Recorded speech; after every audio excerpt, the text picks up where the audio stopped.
Коми держит курс на экореспублику. К 2025 году сортировку в регионе будет проходить 70% всех отходов.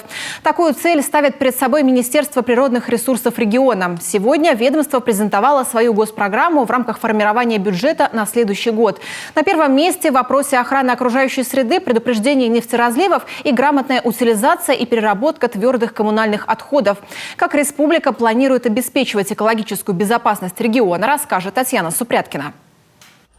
Твердые коммунальные отходы, их обработка, утилизация, вывоз отныне в ведении Министерства природных ресурсов.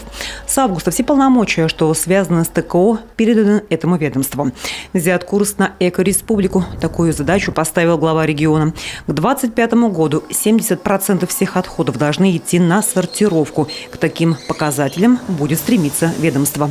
Мы должны искать баланс интересов между недропользователями, между жителями, между предприятиями, которые, конечно, ведут свою экономическую деятельность, и между рациональным использованием и предоставлением недр. Это вижу как ориентир для нашего министерства. И, конечно, в этом ключе мы свою работу будем проводить. Экологическая безопасность – это и раздельный сбор мусора. Первый комплекс уже открыт в Микуне, а до 30 года подобные объекты откроют в самых северных районах. В планах построить мусоросортировочные комплексы в Уктыле, Инте, Воркуте, Печоре, Усинске, Ижме и на Одере. Но это в перспективе. Пока же в отдаленных муниципалитетах стоит проблема с простым сбором мусора. Вернее, не хватает площадок для временного хранения отходов на период межсезонья.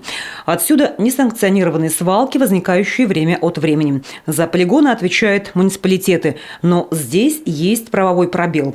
В федеральном законодательстве нет понятия площадки временного хранения, а потому привлечь к ответственности муниципалов, либо помочь им финансово для этого нет оснований. Вопрос можно решить лишь на федеральном уровне. К слову, тарифы за ТКО в этом году выросли, но незначительно.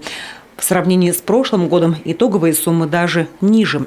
Хотела обратить внимание, что если анализировать динамику роста тарифов в сфере обращения с твердыми коммунальными отходами, то они у нас, эти тарифы в текущем 2022 году, соответственно, приросты ниже, чем в предыдущие периоды регулирования. Станет прозрачной и система восстановления поврежденных земель. Например, при нефтеразливах. С сентября этого года изменились платежи за негативное воздействие на экологию. Деньги стали целевыми.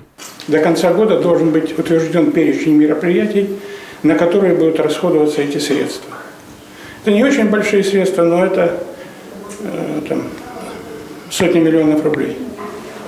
Это все равно большие деньги, и мы очень рассчитываем, что эти деньги будут не направлены на затыкание каких-то дыр, а будет использован комплексный подход. Отныне все штрафы и платежи будут идти напрямую на ликвидацию чрезвычайных ситуаций. Схему выплат и использования компенсации утвердят до конца года. Татьяна Супряткина, Артем Соколов, телеканал Юрган.